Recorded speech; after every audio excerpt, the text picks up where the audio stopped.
안녕하세요. 2023 지방자치 행정론 제4장에 대한 강의 동영상을 올려드리도록 하겠습니다. 화면 공유를 할게요. 제가 추구하고 있는 그 지방자치론은 공동체 행정인 동시에 생활 행정입니다. 그래서 생활과 관련된 것들을 한번 살펴보는 시간을 제4장에서 갖도록 하겠습니다. 그래서 제4장의 주제는 나의 생활과 정부는 어떤 관련이 있는가? 지금 여러분들은 공무원도 아니고 정부에 속해 있지 않기 때문에 이 시장에 있잖아요. 근데 이 시장에 있는 나로서 이 정부의 역할이 무엇인가를 피부로 좀 느껴볼 수 있는 일들이 무엇일까 생각해 보는 거죠. 먼저 나의 하루 생활은 어떻게 돌아가고 있는가 한번 살펴볼 때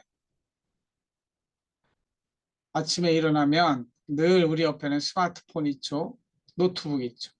전기가 있어야 살죠. 냉장고, TV, 수돗물, 가스, 음식. 우리 집안에 있을 때 늘 느끼는 것들입니다. 그래서 이것과 정부는 무슨 관련이 있는가 한번 살펴볼 필요가 있다는 것이죠. 또 집 밖으로 나가면 도로를 만나게 되고 버스, 택시를 만나게 되고 공기를 또 마셔야 호흡을 하잖아요. 하천 또 만나게 되고 자동차도 만나게 되고 음식점도 만나게 되고 편의점도 만나게 되고 이 모든 것들이 시장에서만 움직이느냐? 그렇지 않아요. 우리가 행정학을 공부하는 사람들은 이 모든 것과 정부는 어떤 관련을 가지고 있는가? 그 중에서 또 정부 중에서 중앙정부는 어떤 관련을 가지고 지방정부는 또 어떤 관련을 가지고 있는가? 또 시장은 어떤 역할을 하는가? 또 시민단체는 어떤 역할을 하는가? 이 큰 그림에서 늘 생각을 해야 된다는 거죠. 그래서 모든 일이 시장에서 이루어진다 하더라도 정부와 관련이 있고 또 시민단체하고도 관련이 있는데 이런 것들을 한번 살펴보는 시간이 되겠습니다.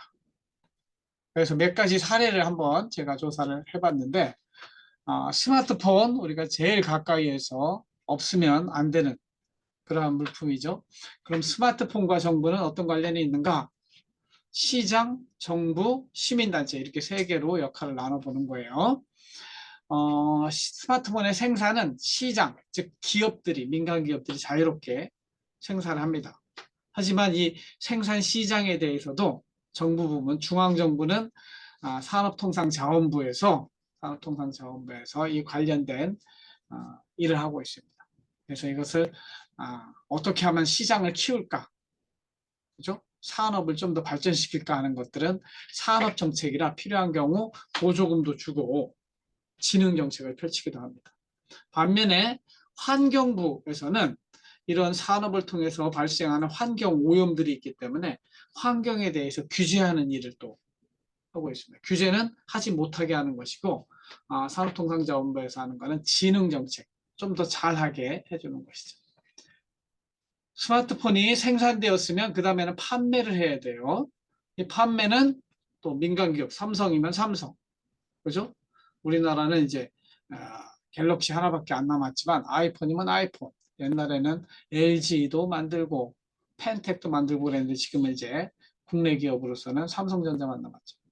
스마트폰의 판매 대리점에서 한단 말이죠.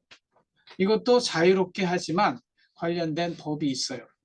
이동통신 단말장치 유통구조 개선에 관한 법률, 소위 단통법이 있어서 그리고 그때그때마다 조금씩 다르지만 과기정통부에서 관련된 보조금 규제를 하게 되어 있습니다. 스마트폰을 이제 샀으면 사용을 하잖아요. 자유롭게 또 사용을 할 수 있는데 여기도 이제 과기정통부가 전기통신사업법에 의해서 통신요금에 대해서 일정한 관여를 할 수 있게 되어 있습니다. 스마트폰 사용할 때 지금은 없어졌는데 여성가족부에서는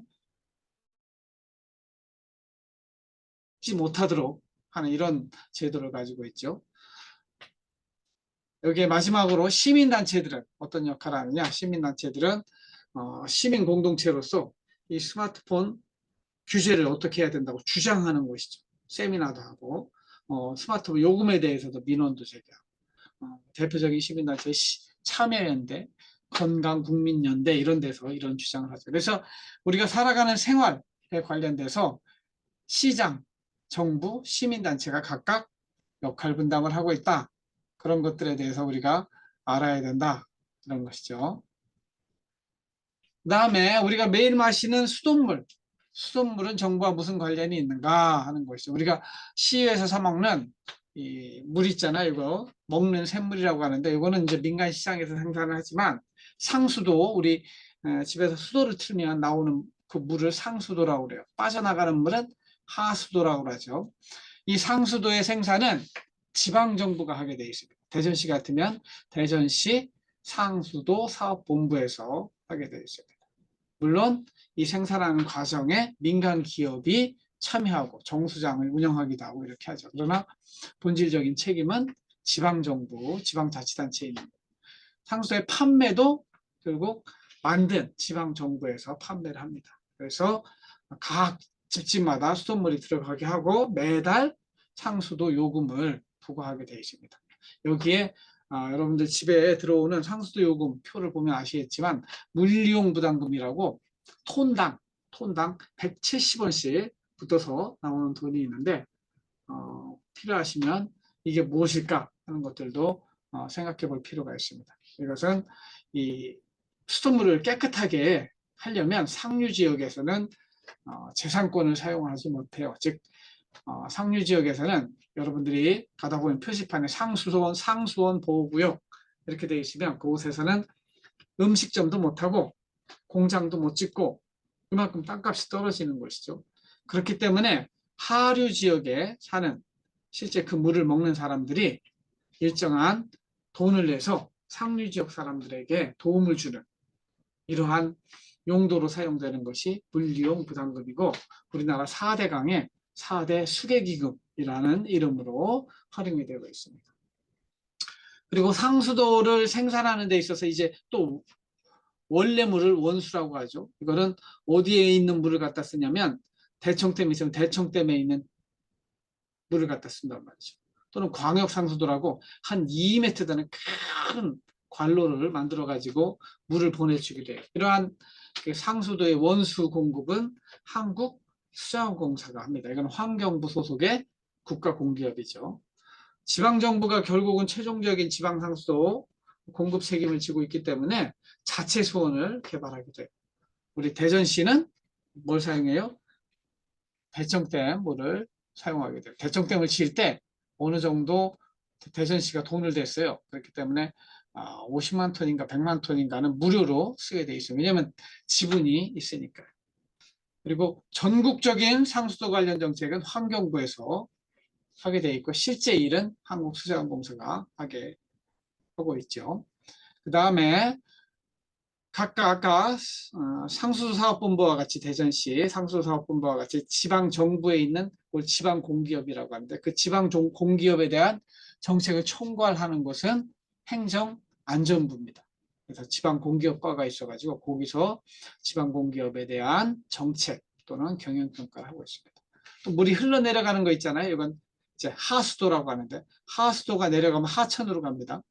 이거는 하천 관리는 우리나라는 국가하천, 지방하천, 소하천으로 분류되어 있는데 국가하천은 환경부가 하게 되어 있고요. 지방하천은 지방자치단체가 하게 되어 있고 소하천은 지방자치단체 중에서 기초지방자치단체가 하게 되어 있습니다. 전국적인 측면의 정책, 하수 정책은 환경부가 하고 실제 집행 업무는 한국환경공단이 하도록 되어 있습니다. 그리고 실질적인 하수도 공급, 상하수도 공급은 지방자치법에 의해서 지방정부의 고유 기능이기 때문에 개별 정부가 구체적인 하수도 공급에 대한 것들을 하고 있습니다. 시민단체는 물이 중요하니까 물값 올리지 말라, 물도 좀 깨끗하게 해라 이런 주장들을 하고 세미나도 하고 데모도 하잖아요. 그래서 수돗물 시민 네트워크, 환경운동연합, 환경정의시민연대 이런 것들이 있습니다. 그래서 기본적으로는 상하수도 민영화 반대 운동을 하기도 하고 4대 강사업 반대 운동을 하기도 하고 물값 인상 반대 운동을 하기도 하고 이러한 다양한 시민단체가 활동합니다. 그래서 수돗물에 관련해서도 시장, 정부, 시민단체의 역할이 함께 돌아가는 가운데 진행되고 일이 이루어지고 있다. 이렇게 생각하시면 되겠습니다. 그 다음 도로도 한번 살펴볼까요? 우리가 매일 다니는데 이제 도로 눈으로 보는데 이 도로하고는 무슨 관련이 있을까 하는 생각도 해봐야 되는 것이죠. 그래서 우리는 이제 도로 관련된 법을 한번 살펴보면 도로법이라는 게 있습니다. 도로법 안에는 이제 그 안에는 고속국도, 일반국도, 특별시도, 광역시도 이런 이름이 붙어요. 그 고속국도는 우리가 고속도로라고 하는 거예요. 원래 공식 명칭은 고속국도예요. 국가가 관리하는 도로인데 고속으로 달리는 길이라 해가지고 고속국도. 그래서 고속국도법이 있어요. 여기는 자동차만 자전거나 오토바이 들어갈 수 없습니다. 오토바이 들어가면 잡아냅니다. 국토교통부에서 관할하고 정책을 하고 실제 집행 업무는 공기업인 한국도로공사가 하게 되어 있습니다. 그 다음에 일반 국도, 고속국도는 빨간 걸로 이렇게 동그라미가 쳐 있죠. 파란색하고 일반 국도, 몇 번 국도, 몇 번 이것도 국가가 관리하는데 전국으로 이렇게 흘러가는 거예요. 주요 도시나 지정 항만을 연결하는 기간도로망이 되겠어요. 이거는 국가공기업인 지방도로공사가 아니고 특별행정기관이라고 하는데 국토관리청, 국토부 밑에 있는 특별행정기관인 지역별 국토관리청에서 일반 국도를 관리하게 됩니다. 그 다음에 특별시도는 특별시가 관리하고 광역시도는 광역시가 관리하게 되어 있죠. 그리고 지방도 이렇게 붙어 있는 것들은 지방의 이제 간선도로들을 말하는데 이런 것들은 도지사나 특별자치도시사. 그래서 여러분들이 이 대전도 하천이 올라가면 저 하천을 누가 관리할까? 국가하천 이렇게 붙어 있으면 환경부하고 환경부가 관리한다고 생각하시면 돼요. 지방하천 이렇게 붙어 있으면 대전시가 관리하는 것이고 지방도도 국도 이렇게 하면 국도는 국토교통부가 관리하는 것이고 지방도 이렇게 되어 있으면 도지사나 특별자치도가 관리하는 것입니다. 그 다음에 시도, 군도, 구도 이렇게 일반시나 시장 여기서 설치한 그런 도로의 이름도 별도로 이렇게 되어 있습니다. 실제 이제 지방자치단체들이 가지고 있는 자산을 이렇게 분석해 보면 가장 많이 가지고 있는 자산이 뭐냐면 도로예요. 도로가 다 지방도가 다 대전시도 이렇게 대전시 안에 있는 도로들 대부분 대전시 거거든요. 대전시 소유이기 때문에 그런 사회 기반 시설로서 도로의 자산 가치가 제일 커요. 나중에 기회 될 때 제가 재무제표를 한번 살펴보도록 하겠습니다. 그 다음에 도로의 종류를 또 다른 국토의 계획 및 이용에 관한 법률 우리가 이렇게 법률 나오는 것들이 이걸 다 합쳐서 행정법이라고 하는 거예요. 여러분들은 그래서 지방자치법도 행정법이에요. 행정법 수업을 꼭 들으셔야 돼요. 그래서 이제 헌법부터 다양한 우리나라 한 1000개, 2000개가 넘는 그 다양한 행정법이 어떤 체계로 되어 있는가를 배우셔야 되는데 하여튼 이 행정법 중에 하나인 요 국토의 계획 및 이용에 관한 법률에 따르면 요거는 사용자 형태별로 일반도로, 자동차 전용도로, 보행자 전용도로, 보행자 우선도로, 자전거 전용도로, 지하도로 이렇게 이야기합니다. 또 기능별로는 주 간선도로, 보조 간선도로, 집산도로, 또 특수도로 이런 식으로 구분을 합니다. 그래서 도로와 관련된 정부 부문도 중앙정부의 역할, 지방정부의 역할, 거기에 국가공기업의 역할, 지방공기업의 역할이 있는 것이죠. 여기도 물론 실제 도로를 건설하고 이런 거 할 때는 다 누가요? 건설업체들이 가서 하거든요. 이게 시장이 관여하는 것이죠. 또 도로 관련된 시민사회들이 도로 건설과 관련된 환경 파괴 문제 이런 거 제기하고 또 도로 안전과 관련된 시민운동도 하고 여기서도 나름대로 시민사회들이 활동을 하고 있다. 이렇게 이해를 하시면 되겠습니다. 그래서 우리가 실제 생활하면서 부딪히는 모든 것에 우리 행정학을 공부한다고 하면 정부는 어떤 일을 할까? 시장은 어떤 일을 할까? 시민단체는 어떤 일을 할까? 또 정부에서도 중앙정부는 어떤 일을 할까? 또 지방정부는 어떤 일을 할까? 중앙공기업은 어떤 일을 할까? 지방공기업은 어떤 일을 할까? 이런 것들을 검토해 보시기 바랍니다. 그 다음에 음식점, 이 앞에 음식점 있잖아요. 음식점들하고 정부는 관련이 없는 것일까? 이거에 관련된 행정법은 식품위생법이에요. 식품위생법에 보면은 음식점은 이렇게 나뉩니다. 일반 음식점, 한식과 중식 하는 일반 음식점과 휴게 음식점, 편의점, 슈퍼 이런 것들은 휴게 음식점이라고 그래요. 그래서 이 휴게 음식점으로 분류되어 있으면 술을 팔 수가 없어요. 술을 그 안에서 장사할 수 없다는 얘기죠. 물론 가지고 나와서 파라솔 밑에서 먹는 거는 자기 자유니까 괜찮습니다. 그러나 우리 음식점에 가서 소주 한 병 주세요 이렇게 할 수 없는 것이죠.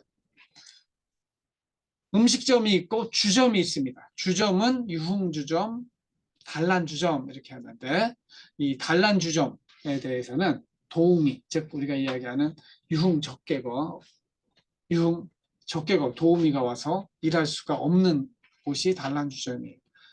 이 도우미가 올 수 있는 곳은 어디다? 유흥주점으로 분류가 된다. 그러면 우리가 일반 음식점을 운영한다고 그랬을 때 이건 정부와 무슨 관련이 있느냐? 반드시 영업 신고를 하게 돼 있어요. 자유롭게 할 수 있는 게 아니고 하더라도 신고를 해야 돼요. 영업 신고는 어디서 하느냐?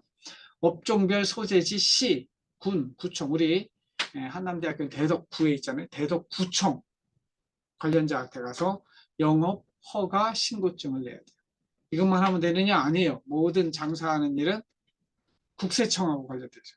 국세청, 세금과 관련된 업무가 있기 때문에 사업자 등록을 소재지 관할 세무서에서 개인의 이름, 즉 자기 주민등록을 할 수도 있고 법인을 설립해서 할 수도 있고 그럽니다. 그러나 법인으로 만들 때는 별도의 설립 절차와 등기 절차를 거쳐야 되니까 더 복잡하다 이렇게 이야기할 수 있겠습니다. 그래서 음식점 하나를 하더라도 정부와 깊은 관련이 있다 이런 것이죠. 만약에 음식점 운영을 시작했어요. 그럼 여기 반드시 따라다니는 게 세금이에요. 1년 장사를 한다 그러면은 부가가치세를 2번 내야 돼요. 1에서 6월 상반기 부가가치세, 하반기 부가가치세 내야 돼요. 그리고 5월 중에는 종합소득세 신고를 또 해야 돼요. 그리고 내 음식점에 직원을 두고 있다, 알바를 두고 있다 그러면 거기 필요한 경우에 4대 보험 처리를 또 해야 돼요. 국민연금, 건강보험, 고용보험, 산재보험. 이거는 매달 월급 줄 때 나가는 것이죠. 다음에 음식점을 하게 되면 보건위생 관련된 규제, 소방 규제, 수질 규제 이런 것들이 있어요. 보건위생이라고 하는 거는 거기서 다른 사람들에게 음식을 파는 사람이기 때문에 여기 위생교육을 받아야 돼요. 그 사람들이.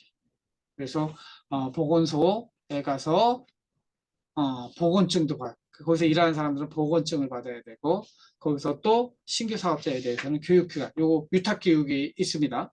교육기관에 가서 위생교육을 받으셔야 돼요. 그리고 그 음식점 여러 사람이 모이기 때문에 여기서 불나면 안 되잖아요. 그래서 소방 규제가 있어요. 이거 굉장히 복잡합니다. 그래서 소방, 방화시설, 완비증명서. 그래서 방염이라고 그래가지고 천장에 음식점에 가보면 다 방염 처리한 증거들이 있게 됩니다. 그리고 소방 교육도 받아야 돼요. 그리고 지하수를 끌어서 사용하는 음식점일 경우에는 이 상수도는 깨끗한 물이 가는 게 이제 정수장에서 나가기 때문에 증명이 되는데 지하수를 사용할 경우에는 수질 검사 성적표 우리 약수터에 가서도 다 써 있잖아요. 여긴 대장균이 얼마 있으니까 먹지 마시오. 깨끗한 물이 먹으시오. 이런 것처럼 수질 검사 성적표도 가지고 있어야 그 물로 장사를 할 수 있다는 거죠. 그 다음에 우리가 자주 접하는 자동차도 아까 스마트폰하고 비슷해요. 자동차의 생산과 판매는 자동차를 만드는 현대자동차, 삼성자동차, 쌍용자동차에서 자율로 하게 되어 있습니다.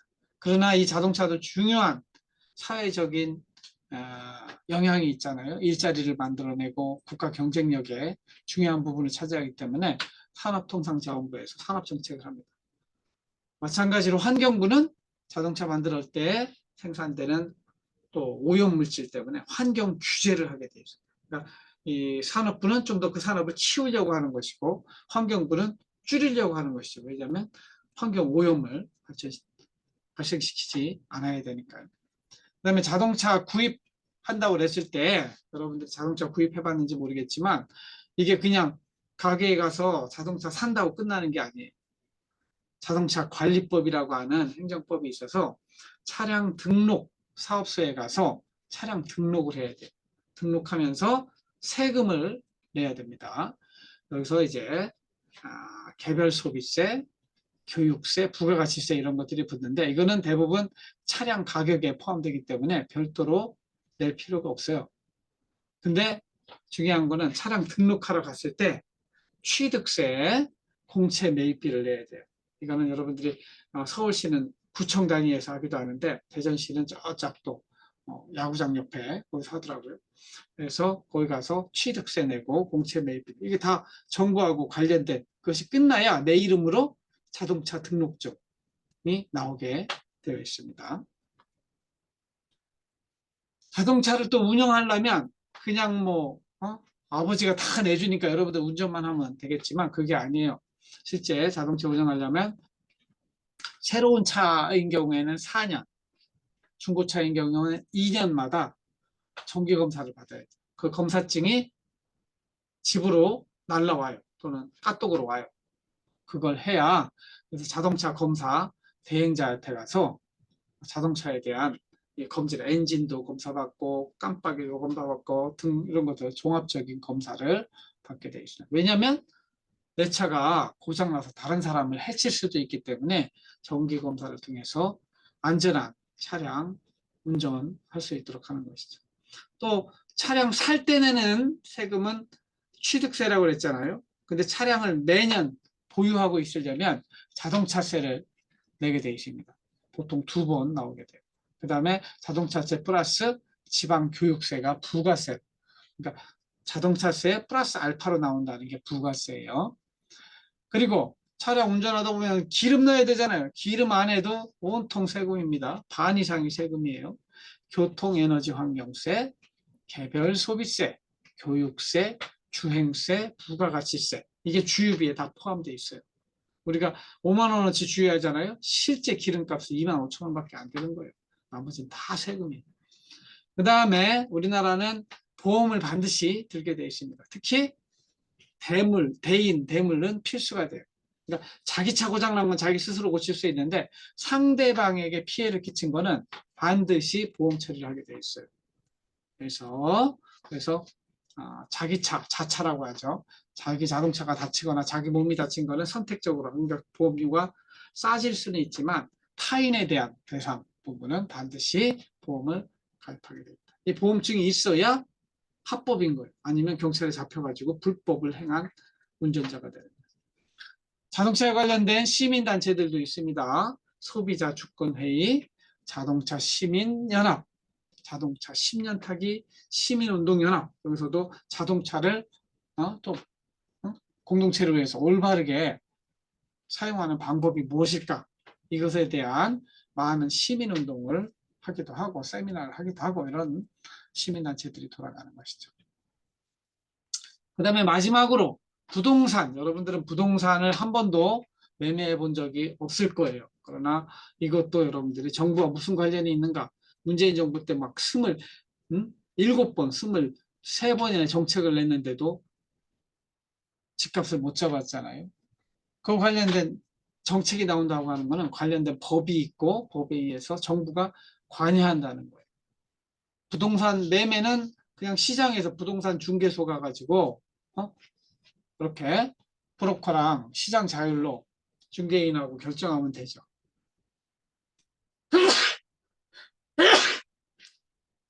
미안합니다. 하지만 우리나라에는 다양한 부동산에 대한 규제가 있어요. 부동산 거래법, 주택법, 소득세법 이런 데에 관련 규정이 있어서 토지 거래 허가구역이라는 게 있고 투기 과열지구라는 데가 있고 투기지역, 조정대상지역 이거를 국토부 장관이나 기획재정부 장관이 지정을 하게 되면 그쪽에서 이 매매하는데 규제가 가게 되어 있습니다. 그래서 이거는 그때그때마다 정책이 좀 바뀌지만 이것이 토지거래 허가구역으로 묶이게 되면 이 실수요자라고 하는 거는 거기에서 반드시 살아야 돼요. 투자 목적으로 그 집을 사는 사람 못 사게 되어 있습니다. 이런 것들, 투기 과열지구, 여기는 분양권 전매, 분양권을 받았잖아요. 분양을 받았어도 못 팔아요. 전매라고 하는 다른 사람한테 파는 거죠.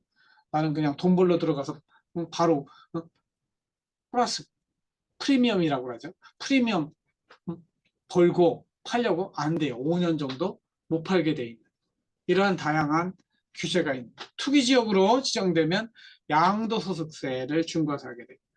조정 대상 지역으로 들어가면은 여기는 LTV, DTI 이런 전문 개념이 있는데 LTV는 Loan to Value Ratio라고 그래가지고 은행에 가서 우리나라는 집을 살 때 다 빚으로 삽니다. 자기 돈으로 사는 사람 하나도 없어요.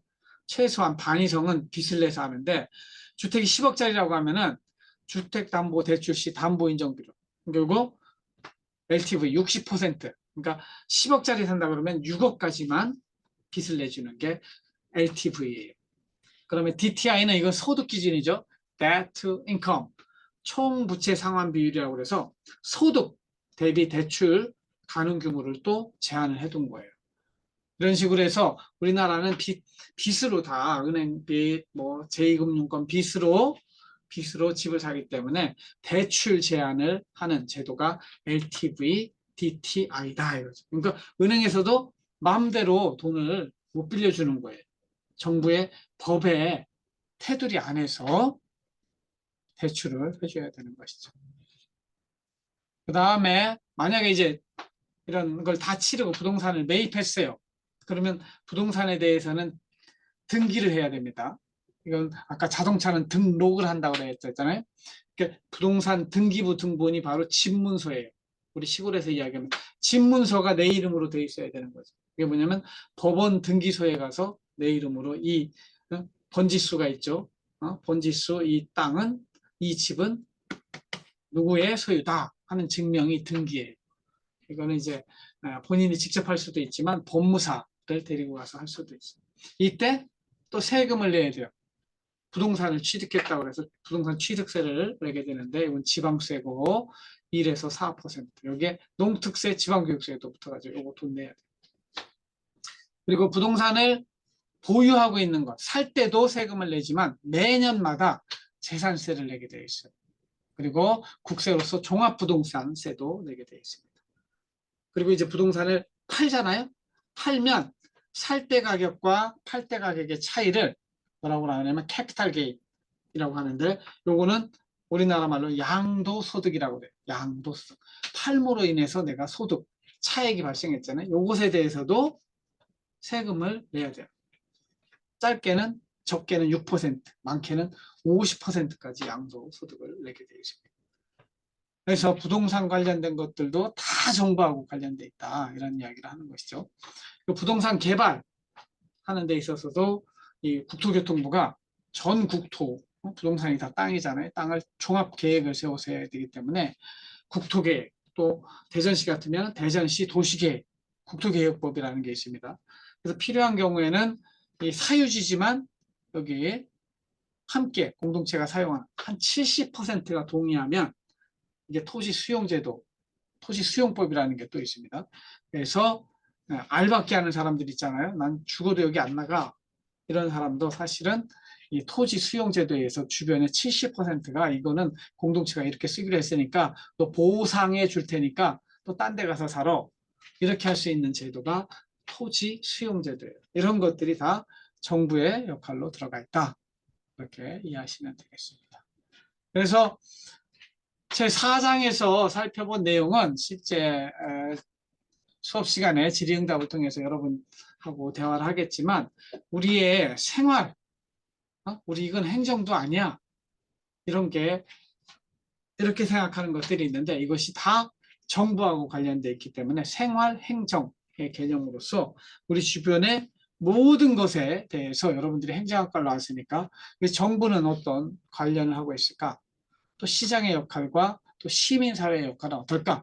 이런 것들을 살펴보는 여러분들이 그런 관심과 또 네이버에 쳐보고 구글에 쳐보고 그래서 스스로 좀 백지에다가 적어봄으로 인해서 그래서 여러분들의 행정학적인 그런 지식이 좀 더 풍부해지길 원하고 그런 부분에 있어서 관심을 갖고 실제 어디 가서도 행정학을 전공했다 그러면은 무슨 뭐 고위공무원다 이렇게 저 먼 이야기 하는 게 아니고 나의 생활과 가까운 이야기를 할 수 있는 우리 행정학과 학생들이 되길 바라는 마음에서 제 4장을 제가 이렇게 꾸몄습니다.